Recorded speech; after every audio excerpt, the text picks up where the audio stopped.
Olá pessoal, tudo bem com vocês? Sejam bem-vindos ao Vencendo Concursos. Meu nome é Cristiano Silva e nós vamos dar início aí aos nossos estudos relacionados à matéria aí de administração, tudo bem? Mais propriamente dito aí, administração geral. E eu quero que você, claro, né, visualize aí comigo qual será o tema que nós vamos abordar nesse vídeo, tá certo? Então, nós vamos tratar a respeito da teoria da administração, aliás, teorias da administração, mais propriamente dita aí, a teoria científica. Tudo bem, galera? Bom, a teoria científica da administração é uma teoria voltada justamente aos primórdios da administração geral, onde se verificou a necessidade, né, de, obviamente, ter conceitos relacionados ao trabalho dos indivíduos, dos operários.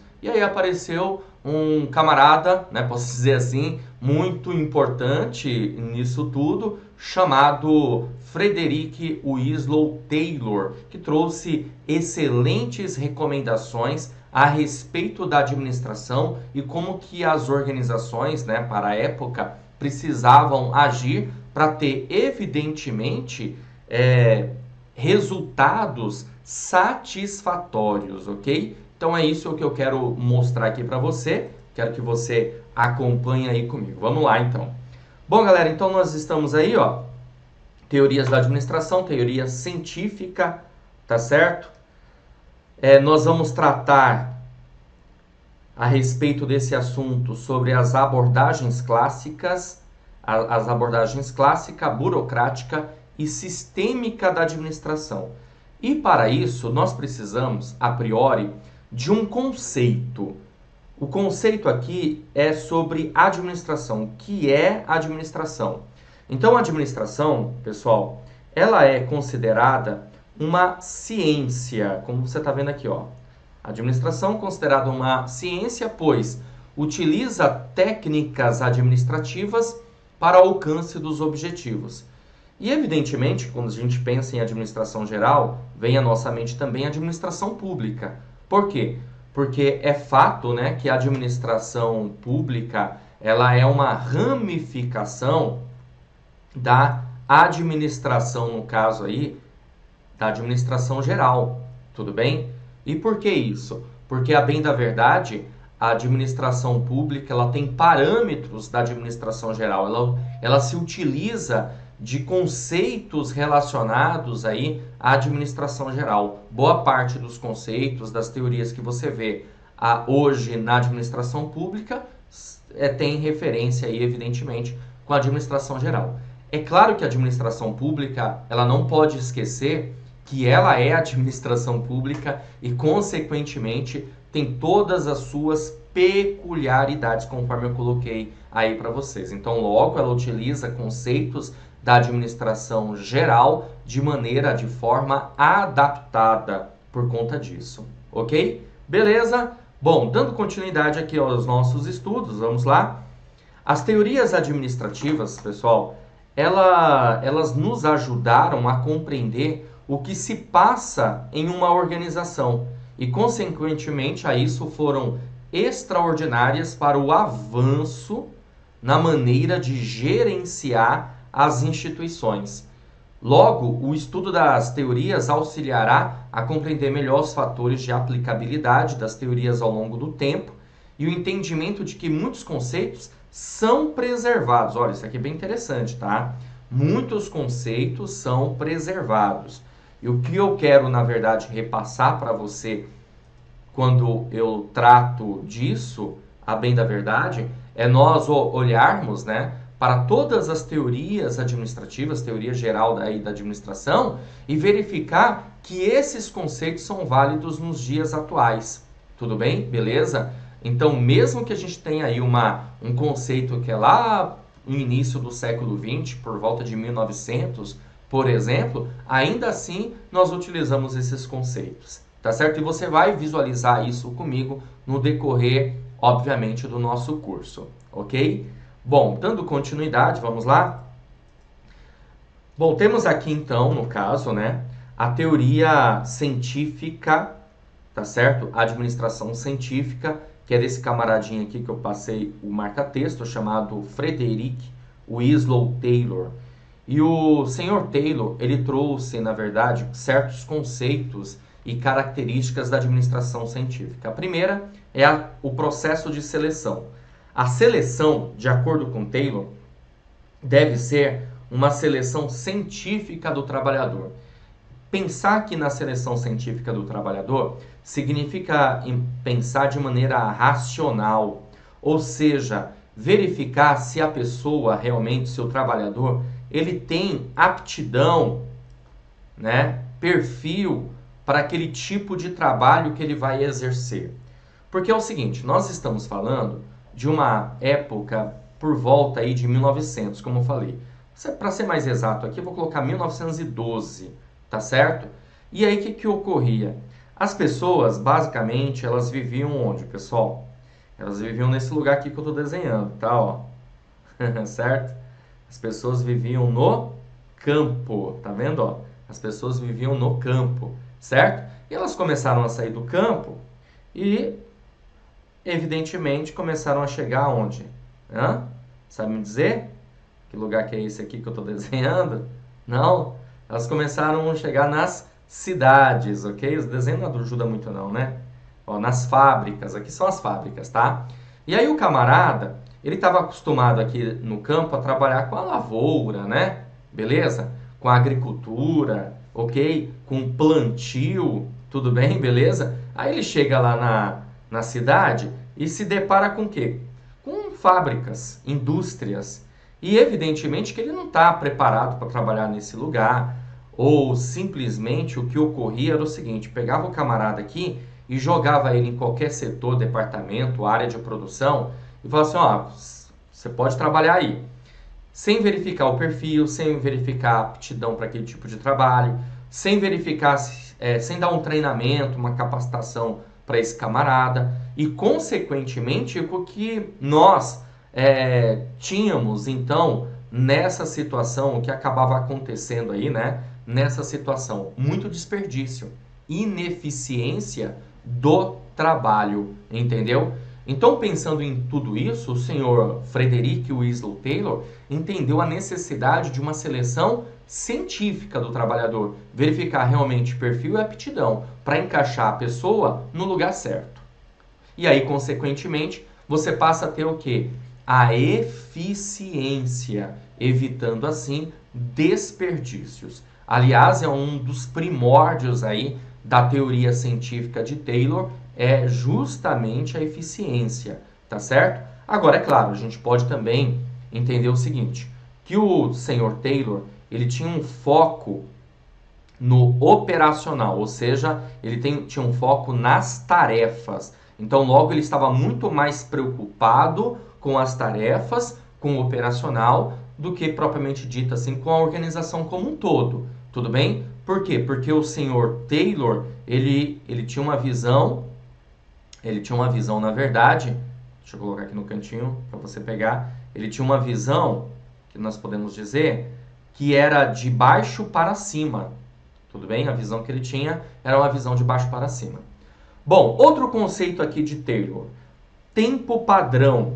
Tempo padrão, outro conceito aqui bem interessante. O trabalhador ele deve atingir, no mínimo, a produção padrão estabelecida pela gerência.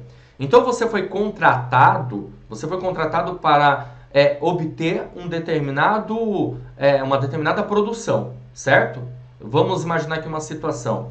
Você produz máquinas, um tipo de material, e dentro de determinado tempo você tem que produzir esse número X de material, certo?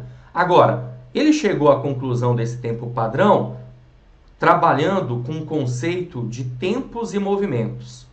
Ou seja, quanto tempo a pessoa leva para produzir um determinado material, para transformar a matéria-prima num produto em processo ou até mesmo um produto acabado, entendeu? Então, o trabalhador ele deve atingir, no mínimo, a produção padrão estabelecida pela gerência. E aí você há de concordar comigo que se a pessoa ela não atinge aquele padrão mínimo estabelecido ali pela gerência, basicamente ela não vai servir para aquele tipo de trabalho, para aquele tipo de serviço. Ou vai ser verificado que aquela pessoa vai precisar de uma capacitação melhor, de um treinamento melhor. Tudo bem? Também é interessante nós visualizarmos isso. Agora, um outro conceito também que vem de Taylor é o plano de incentivo salarial, chamado aí de homo econômicos. Ó, visualiza aí comigo. Tá vendo aí? Homo econômicos, certo? Plano de incentivo salarial. O que isso significa? Aqui está muito ligada à motivação. Então, a pessoa, para ela, na verdade, produzir, ela precisa estar motivada, certo? Beleza? E a motivação naquela época se valia de quê? De pressupostos materialistas. Pressupostos materialistas. Ou seja, basta eu pagar mais para a pessoa produzir mais. Quanto mais você produzir, mais você ganha. Então, ou seja, uma ideia de produtividade. Você ganha de acordo com a produção. É até interessante que eu vou falar para você agora. Talvez isso possa até te contrariar um pouquinho, tá? Mas faz parte. A gente está trabalhando com algumas teorias, né? Então você pode de repente achar que você não tinha esse conceito até então.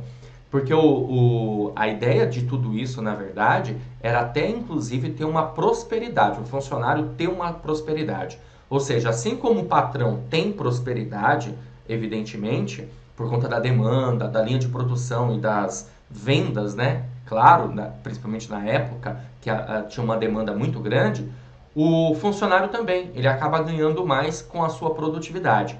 O que acarretou, na verdade, fazer com que as pessoas acabassem, de uma certa maneira, trabalhando muito mais. Trabalhando 2, 3 turnos, às vezes, entendeu? Porque é uma linha de produção e, consequentemente, as pessoas trabalhavam de acordo com turnos. E aí o camarada se via assim, poxa, se eu produzir mais, eu vou ganhar mais, então eu vou dobrar aqui a minha carga horária. Mais ou menos assim. Era uma forma de fazer com que as pessoas trabalhassem mais, consequentemente, elas acabavam prosperando.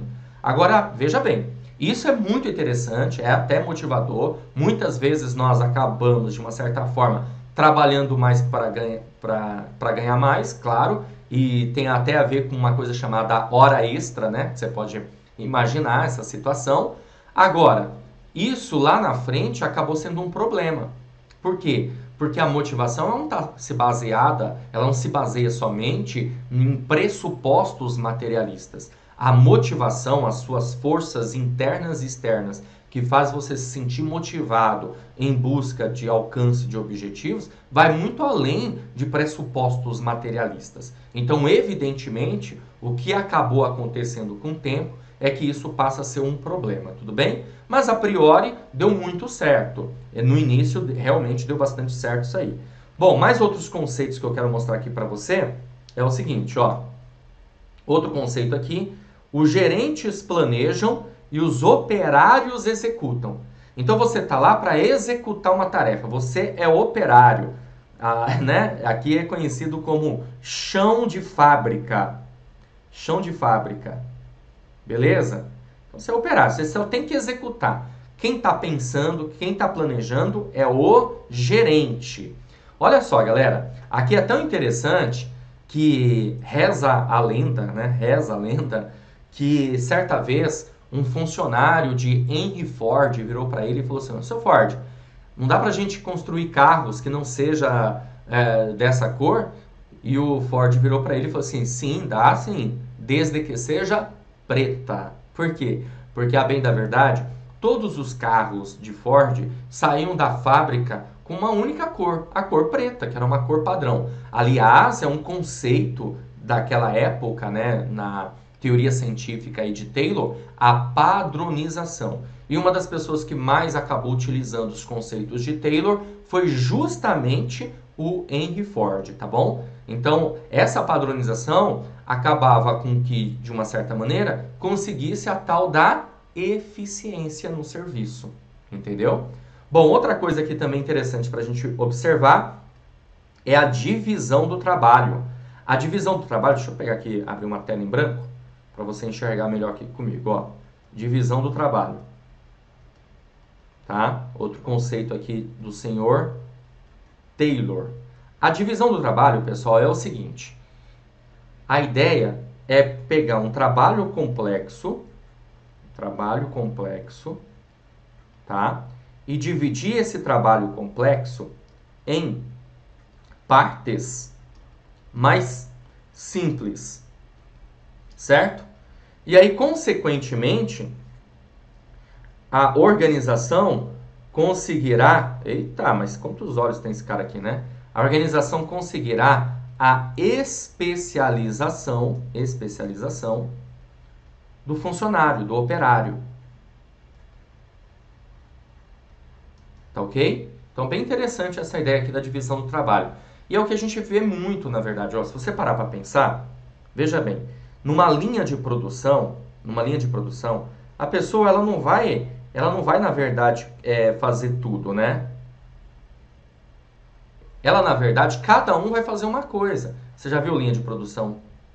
Por exemplo, aqui, linha de produção dos automóveis, né, das montadoras de veículos. Cada operário faz uma coisa. Um vai se preocupar, obviamente, com a parte da montagem da carcaça. O outro vai se preocupar com a montagem do motor. E assim por diante. Vai uma linha de produção, certo?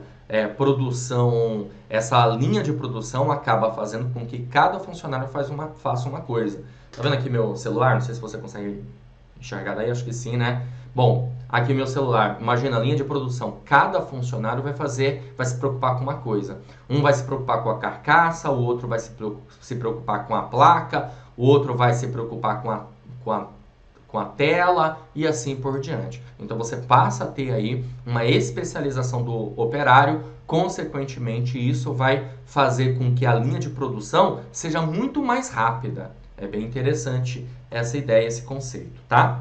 Bom, o que mais que nós temos aqui? Vamos ver. Olha só. Uma coisa interessante, né? Eu tenho aqui também, ó, supervisão. Voltando aqui pro slide.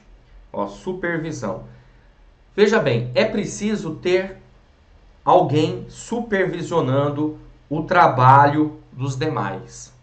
E isso me chama a atenção em que sentido? Até hoje a gente pode ver que boa parte das empresas, né, das organizações, elas têm essa ideia da supervisão, de você ter um supervisor, um encarregado. Para pensar, né, nessa situação. Nas indústrias, né, nas fábricas, você enxerga esse funcionário chamado supervisor.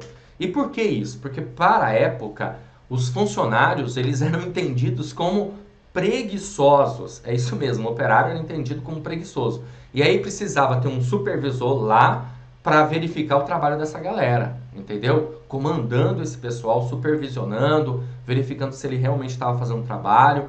E aí, essa coisa da ideia da recompensa e da punição. Então, se você produz mais, você ganha mais, mas se você não produz, obviamente, você será punido de alguma maneira, entendeu? Então, é uma situação que ocorre aí na teoria científica de Taylor. Agora veja, essas coisas são bem interessantes. Eu costumo dizer que Taylor tinha uma visão além do alcance, né, para a época, já estava enxergando aí bem o futuro, bem interessante. Porém, obviamente, que nem tudo são flores. Nós temos essas características ótimas da administração científica, mas também passamos a ter alguns certos problemas na teoria aí científica de Taylor, como por exemplo, como eu falei, pressuposto materialista, ou seja, a motivação não está ligada somente a pressupostos materialistas, vai muito mais além. É um sistema fechado, onde não existia uma interação entre as partes. Hoje é um conceito totalmente diferente, hoje nós temos um conceito que é preciso ter um sistema aberto e não um sistema fechado. Para a época, o sistema era um sistema fechado. Tudo bem? Então, isso, na verdade, passa a ter certas disfunções a teoria científica aqui do senhor Taylor. Tá certo, galera? Show de bola, vamos lá. Vamos dar continuidade, visualiza aí comigo, que eu tenho algumas outras coisas aqui para ver com você. Eu quero agora resolver algumas questões para você ter uma noção, uma ideia, como que o tema já foi abordado em provas de concursos, tá bom? Veja bem, não estou preocupado agora necessariamente com a banca examinadora em si, tanto que nós vamos resolver questões de algumas bancas para você ter uma noção, porque eu quero que você tenha uma noção geral aqui da nossa matéria, tá? Então veja, olha só, essa questão é da Banca CESP, como você pode ver aqui. Ela diz o seguinte: a administração científica é a escola, só deixando bem claro, tá? As teorias da administração são chamadas, tem esse perfil, né, de ser chamada de escola, até porque a administração é uma ciência, tudo bem? Então a administração científica é a escola mais recente nas teorias em administração, sendo a mais adotada nas organizações nos dias atuais. Pessoal, eu não falei das outras teorias para vocês, né? Mas a gente tem várias teorias aí. Nós temos, no caso, teoria científica de Taylor, temos teoria clássica de Fayol, nós temos teoria burocrática, nós temos teoria das relações humanas, nós temos teoria sistêmica, nós temos teoria contingencial e, claro, evidentemente que estudaremos essas teorias, ok? Agora, para pensar. Se eu falei para você que a teoria da administração científica ela é de 1912, lá no início do século XX, e nós estamos no século XXI, não tem um porquê de você marcar isso aqui como certo, você concorda? Porque a questão está dizendo que a administração científica é a escola mais recente, né, da administração, sendo a mais adotada nos dias atuais. Para pensar, se ela é de 1912, quer dizer que de lá para cá ficamos parados em conceitos de administração? Não faz sentido. Consequentemente, a questão ela está errada. Tudo bem? Beleza? Ela não é a mais recente, ao contrário. A administração científica é a escola, é a administração, é a teoria, né, mais antiga, a partir do momento que a administração passa a ser entendida como uma ciência, ok? A administração passa a ser entendida como uma ciência, logo a administração científica é a mais antiga. Beleza? Vamos lá. Temos aqui mais uma questão para resolver. A questão aqui de 2019, bem recente, caiu no concurso da Unicamp pela banca VUNESP, para profissional para assuntos administrativos. A questão diz assim: a utilização do filme Tempos Modernos, de Charles Chaplin, para exemplificar a forma como os trabalhadores eram vistos durante quase toda a primeira metade do século passado, o 20, tem sido recorrente para a explicação dessa visão dos trabalhadores como parte da engrenagem das máquinas sendo movimentados por elas na linha de produção. As máquinas é que providenciavam o ritmo e as ações dos trabalhadores. E o grande objetivo era a manutenção e o aumento da produtividade. Olha, bem interessante aqui, né? Até, se você com certeza absoluta já assistiu a esse filme, Tempos Modernos aí, de Charles Chaplin, com certeza absoluta, você se lembrou dessa ideia, né? Que as máquinas, elas trabalhavam e o indivíduo ele era entendido como parte da engrenagem, parte da máquina. Então, na verdade, todo o trabalho produtivo era por conta das máquinas e o indivíduo estava lá só para dar continuidade, apertar um botão e assim por diante, certo? Consequentemente, por isso chamado de Tempos Modernos, um filme espetacular aí de Charles Chaplin, que mostra evidentemente como que era a linha de produção da época. Ok? Beleza? Agora, o que a gente tem aqui? Manutenção, nós temos aqui aumento da produtividade e esse contexto todo aí está se referindo a qual administração? Qual teoria da administração é que sustenta essa visão? Fordismo, toyotismo, fayolismo, taylorismo ou estruturalismo? O gabarito da nossa questão, pessoal, olha só, é a alternativa D, taylorismo. Exatamente os conceitos que eu acabei de passar para você Lá no filme Tempos Modernos, ele traz total conceitos relacionados a isso, tá? Inclusive tem uma hora que é interessante lá no filme, que mostra lá o personagem, né, de Charlie Chaplin, tendo um tique, né? Ele tá lá dando aperto numa determinada máquina lá, ok? E aí de repente dá um tique nele e o supervisor vem, tira ele, coloca outro no lugar, ele acaba detonando lá com a linha de produção. E é basicamente isso, você é uma engrenagem, se você não funciona, eu tiro você e coloco outro no lugar, certo? Esse era um conceito aí também da teoria científica de Taylor. Então, logo por isso, nós ficamos com gabarito alternativa D. Beleza, galera? Show de bola? Então tá maravilha. Beleza. Bom, é o seguinte, vou ficando por aqui. Espero ter ajudado, espero ter contribuído aí com o entendimento da matéria, certo? Beleza? Tratamos aí do conceito da teoria científica de Taylor, resolvemos aí algumas questões para você ter uma noção, para você ter uma ideia e a gente, claro, se vê numa próxima oportunidade. Valeu, grande abraço, até a próxima!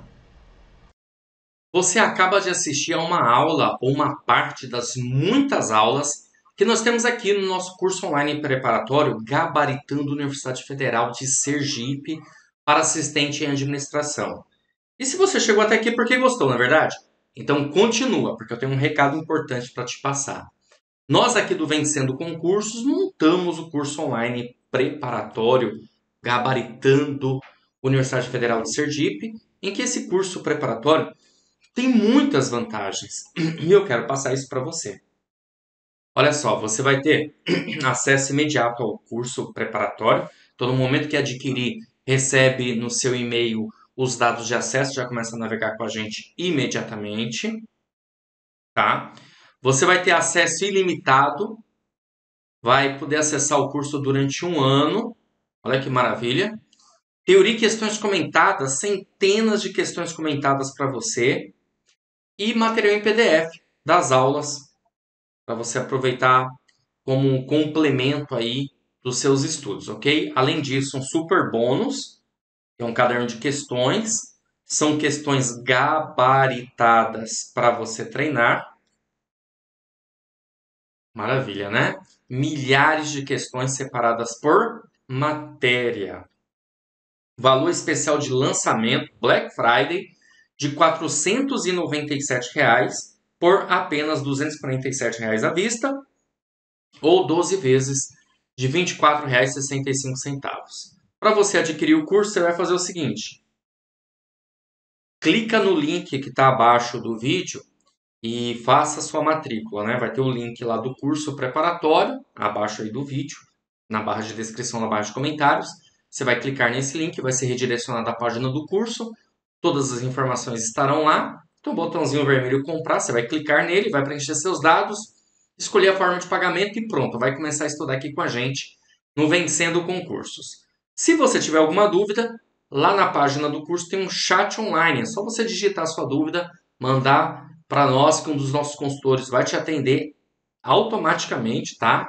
E de maneira humanizada, não é um robozinho não, tá bom? Uma pessoa vai te atender e vai passar todas as informações. Ou você pode chamar pela central de atendimento WhatsApp, tá aí o número 11 97465 6052. Show de bola? Então clica no link, já faz a sua matrícula e inicia a sua preparação aqui com a gente no Vencendo Concursos, porque aqui você vence. Tô te aguardando, hein? Até mais!